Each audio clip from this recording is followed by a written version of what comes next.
I'm doing my research gap proposal on digital hoarding. Hoarding disorder has traditionally been associated with physical possessions, but in the digital age, more research is being done to focus on digital hoarding to be able to compare digital hoarding to traditional hoarding. Digital hoarding is when an individual has an excessive and unregulated retention of digital content on their devices. Digital hoarding involves excessive preservation of emails, photos, social media content, and files without any organization to it.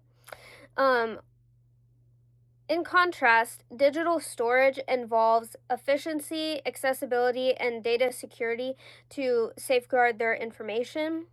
Digital hoarding reflects deeper cognitive patterns where individuals view digital items as being beneficial in the future, being part of their identity, and people are driven by fear of deletion. A study found that individuals accumulated a lot of data and rarely deleted it, even if they felt the data did not have value to them. Cloud storage and social media have normalized data accumulation, which can turn it into a habit for some people. With large and indefinite online storage capacity and affordability for this storage, digital hoarding often passes unnoticed until people experience stress, crowded interfaces in their device, and increases in cognitive load.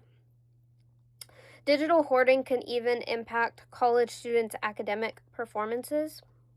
Digital hoarding can become uncontrollable and can lead to feelings of stress and disorganization. Social media recommends content that we might find interesting or relevant, so that can lead younger generations to easily engage in collecting behaviors. Evidence suggests that digital hoarding is becoming increasingly prevalent, especially among university students who are suggested to be more vulnerable to digital hoarding. In non-clinical samples, the occurrence rate of pathological digital hoarding ranges from around 3.7 to 6%, while the digital hoarding behavior of those with obsessive compulsive disorder ranges from 20 to 30%. The rate of digital hoarding in the younger population is 21.5%. 49% of university students experienced trouble organizing their digital files and felt overwhelmed by the volume of information that they had available to them. In a survey, 41% of the respondents said they avoided deleting videos and images from their devices. So, the study of digital hoarding behavior has been attracting attention. Filling in research gaps can indicate the importance of a study for the field and can highlight the contribution of the study to the field. So, studies should enrich and add to what is known in the field. With the rise of social media, there is a need to understand the factors associated with problematic use. Recently, research has focused on potential mechanisms for digital hoarding and potential consequences for digital hoarding in the individual and society. Although there are limitations in this recent research, which has been pointed out by the authors of the literature review included, there are gaps in longitudinal studies. There haven't been many longitudinal studies done about digital hoarding. As some of the authors included in the literature review put it, is digital hoarding situational, or is it a long-term habit for people? Also, there is a limit to the generalizability of studies already done due to limitations in the population of the studies. Articles have originated in Chile, Iran, China, and Saudi Arabia, but there is a lack of research on the role of culture on digital hoarding, and also a lack of generalizability just because it's limited in certain countries. It is suggested that more research could be done on how cultures and geographic boundaries could impact digital hoarding. As demonstrated by the articles in the literature review. There is a lack of American articles that have appeared within the literature on digital hoarding. A lot of the research has focused on younger participants, which does limit generalizability across age groups. There is data on hoarding, a lot of data on that, but compared to digital hoarding, there is a lack of understanding about digital hoarding. Social identity theory argues that when people categorize themselves within a specific group, they perceive themselves differently, which can change their self-perception. So, social identity theory could be used to examine how individuals identify with their cultural identities and the impacts of these identities on digital hoarding. More research is important on digital hoarding because it is a pervasive issue with the advent of technology and can have negative impacts on the individual. So it is important to understand the impacts of digital hoarding through time and culture so we can further understand the topic. And this can help develop treatments for digital hoarding and our general understanding of it. As you can see on the screen, there were 6 articles included in the literature review. All of these articles were not older than 5 years. Most of them were from 2025 or around there. Starting with the first one, on the top left, they used a descriptive analytical approach with 302 university students studying in Saudi Arabia. These authors use the digital hoarding scale, the fear of missing out scale, also known as the FOMO scale, and the Freiburg Personality Trait Scale. Their sample was 68% females, and 71% of the participants were between the ages of 19 and 22 years old, with only 3% being above 33 years old. The next study used a self-administered questionnaire using 6, 7, and 5 Likert scaled questions. Their population was full-time university students from Chile between the ages of 18 and 38. 65% of the participants were women in this study, and 3 of the participants did not identify as male or female. The next study did a cross-sectional study with 927 people ages 14 to 35 from China. They used the social comparison scale, FOMO scale, mindfulness measure, and digital hoarding behavior questionnaire for their study. 55% of the respondents were female, and there was a range of degrees within the participants from high school degrees into college degrees. The next used a multi-group analysis with 846 respondents. 52% of those were male, and the survey included individuals that aged from below 19 to over 55. And the age group with the highest percentage of participants was the age group from 51 to 50 years old, and 32% of the participants were in this age group. The next study focused on university students from Iran, and they had 275 students in their study. 65% of those participants identified as female. The last study conducted an online survey with 834 participants also from China. All the information in the next few slides are all part of the literature review from the articles highlighted in the last slide. So, digital hoarding may stem from external factors or individual characteristics. Because there is an increase in online storage capacity and there is an availability of technology, digital hoarding is more possible than it was years ago. It is asserted that digital hoarding stems from feeling anxious about the loss of information, money, or memories, so people just keep everything. Individuals may hoard their digital information to reduce ambiguity or uncertainty.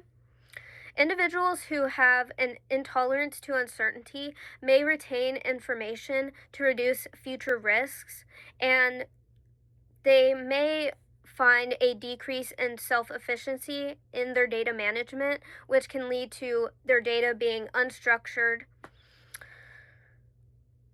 Also, digital storage is a goal-directed control with a rational deliberation and planning to determine the purpose of the data and long-term value.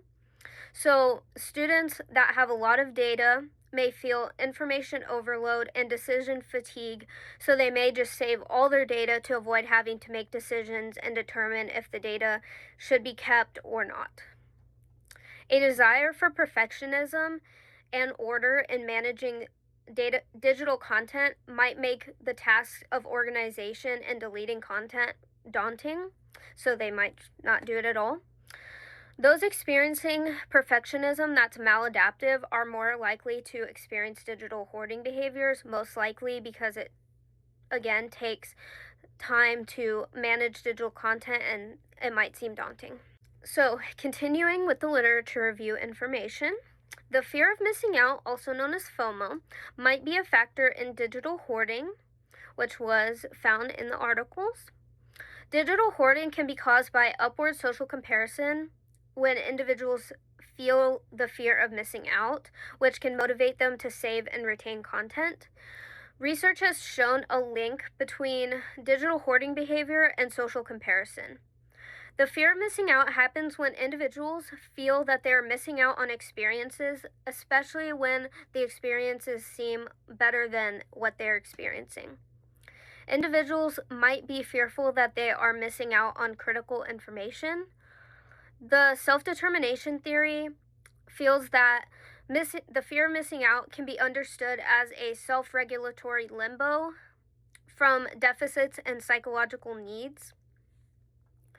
But mindfulness can be a moderating factor in digital hoarding because individuals with high mindfulness levels are able to regulate their attention, which could reduce motivation for social comparison, which would then discourage digital hoarding. According to the authors included in the literature review, digital hoarding can become a habit and can be motivated by insecurity or emotional attachment. So users might feel an emotional attachment towards the data that they are saving. Individuals might form an emotional attachment to their data and view them as information sources, sources of comfort, and sources of security. The cognitive behavioral model of hoarding suggests that hoarding develops due to a conditional emotional response linked to beliefs and thoughts related to their items or their possessions. When interpersonal attachment needs are not fulfilled, people might compensate for this through objects. Insecure attachment styles might lead to emotional attachment to content as a method to relieve anxiety and calm themselves down. Individuals with a secure attachment style may be more prone to experiencing the fear of missing out, and so they might engage in digital hoarding behavior to cope with this. Attachment theory suggests that university students that have an avoidant attachment style, which leads to a desire for independence and self-reliance, could be more susceptible to digital hoarding so that they can control and avoid vulnerability. People that have an anxious attachment style, a fear of abandonment, and fear of rejection may experience the fear of missing out and are more likely to form emotional attachments to digital content. It is suggested that the job demands resource theory can analyze digital hoarding because it can capture interactions between demands and resources in academic environments that use digital means. Individuals driven by competitiveness and those who meet standards at work and school could exhibit intensified hoarding behaviors. Also, the frequency with which someone is on their device can relate to the intensity of hoarding. More frequent exposures to what other people are doing online, may trigger self-comparison and then drive individuals to digital hoarding because they feel the information is important. University students might be more vulnerable to digital hoarding because they might experience more exposure and because of the ubiquity of digital environments. The constant use of digital platforms with various options to develop digital content has led to an increase in files and options for sharing them, which can impact digital hoarding. Digital hoarding can impact society, organizations, and the individual. Digital hoarding can adversely impact an individual's work, mental health, and it could disrupt their personal lives.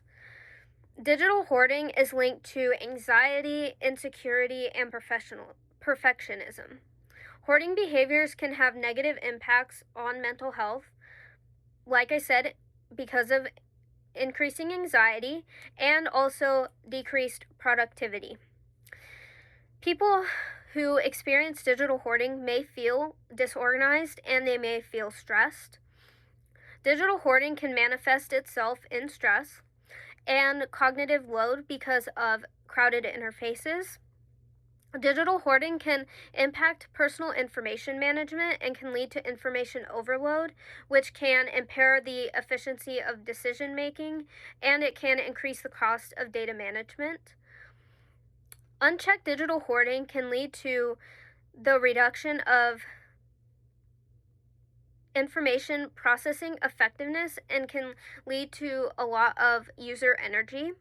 Students may need digital files for school, which can become disorganized, leading to negative experiences based on the impacts of how disorganized their files are, which can be related to negative experiences, which are then reflected in lower academic engagement. This section will focus on the results of the studies included in the literature review.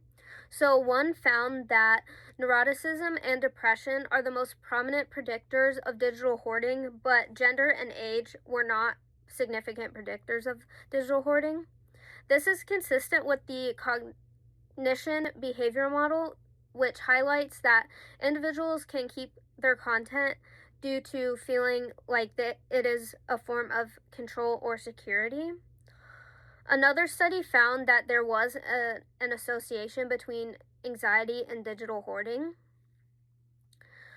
It was also found that digital hoarding can be associated with academic burnout, and academic burnout is negatively related to academic performance. Another study found that upward social comparison and digital hoarding were positively correlated, and fear of missing out mediated the relationship between social comparison and digital hoarding. An increase in the focus on peer groups led to information acquisition in participants. An increased unwillingness to miss out on data led individuals to be more susceptible to the fear of missing out. Upward social comparison through social media positively predicts the fear of missing out. The effectiveness of social comparison on digital hoarding is weaker among young people with higher levels of mindfulness compared to those with lower levels of mindfulness. It was also found that students with the fear of missing out were more likely to hoard digital content.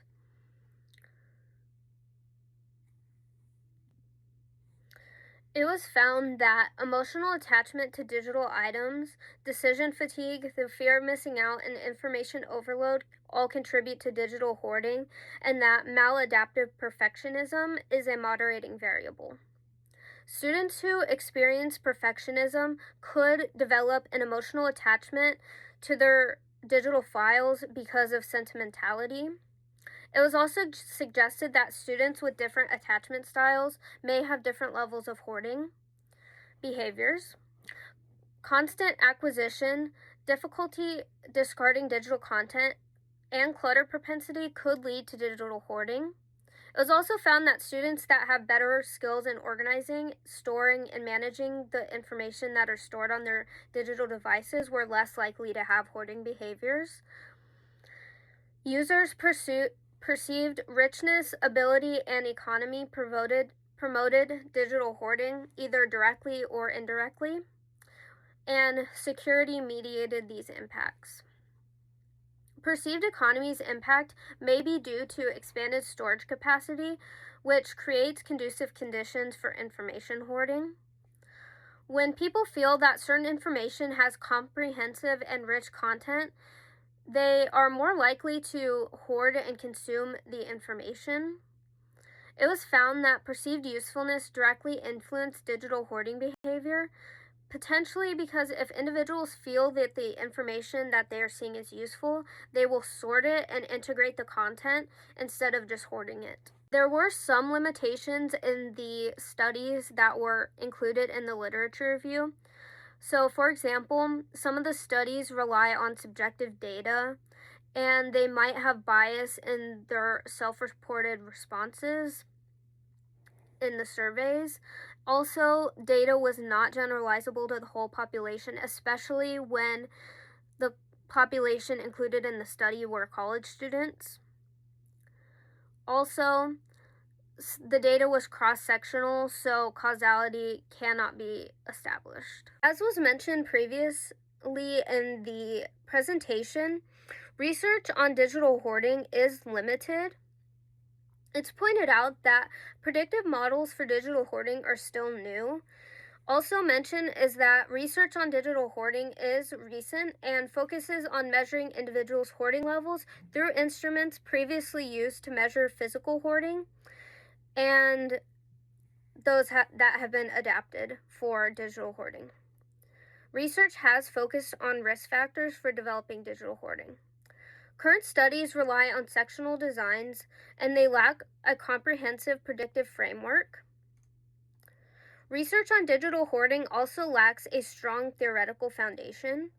Studies have relied on subjective qualitative methods, so it's suggested that further research is needed for generalizability, validity, and external validity. Future research should use objective measures, qualitative approaches, and observational data to provide a more well-rounded understanding of variables and digital hoarding itself. Future research should use experimental or longitudinal methods to expand the samples. It's suggested that longitudinal tracking could be used to see if digital hoarding is a long-term habit.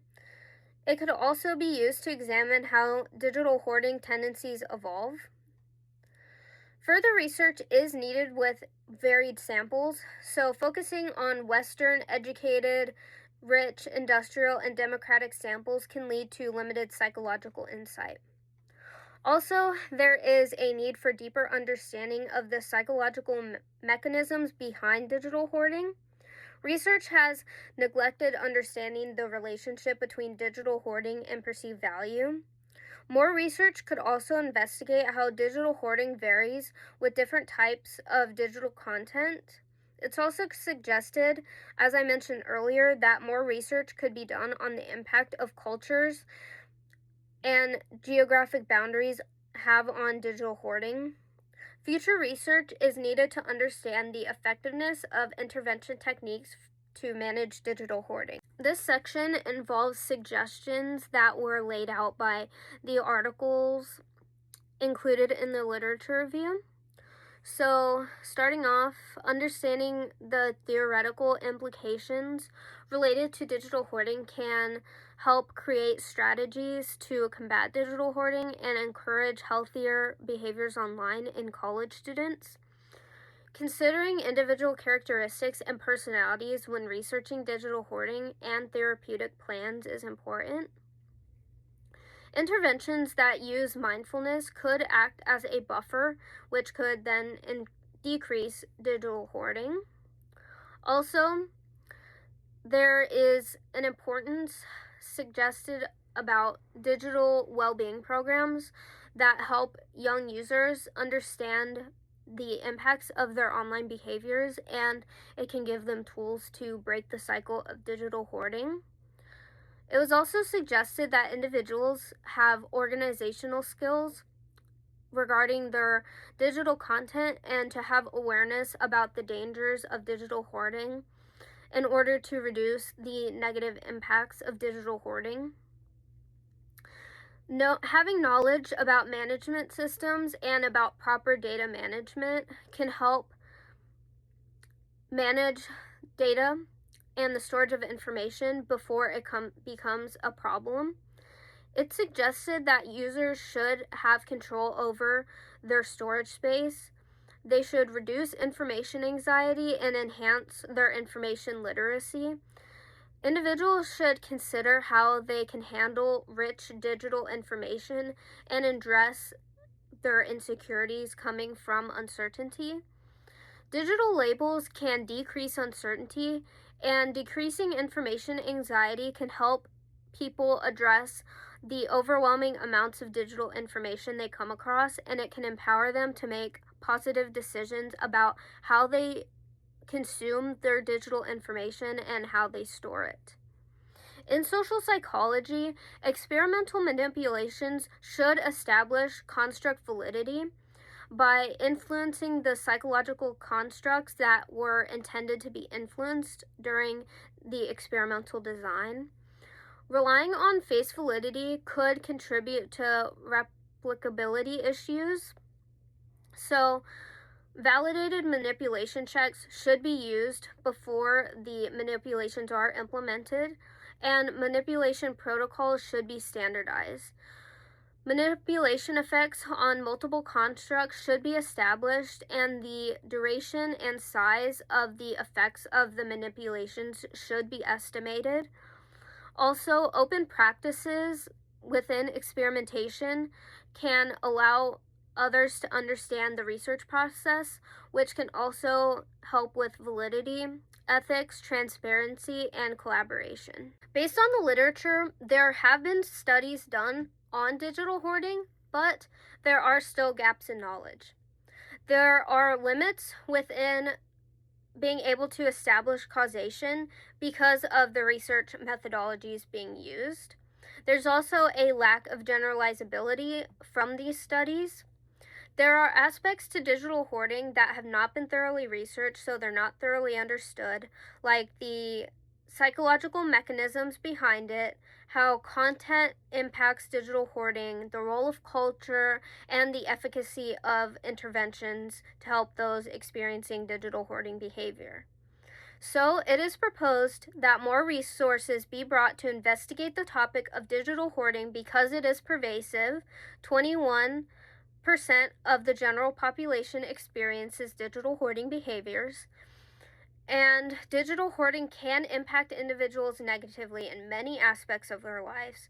So, to study this phenomenon, digital hoarding, would further enrich and contribute to what we know about digital hoarding already, which can help create interventions and create understanding. As you can see, these are the sources that I used throughout the presentation and the paper. The information used in this presentation was from these sources. So, to create this PowerPoint, I used points from the paper section of this assignment to make sure I did not miss out on any information that I needed to include.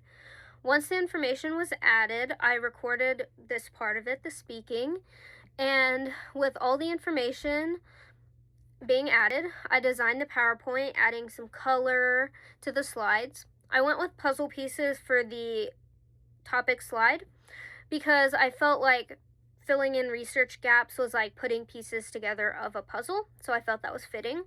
I went with gray and green for the color scheme because I kind of picture technology as like gray and green. Also, I checked over everything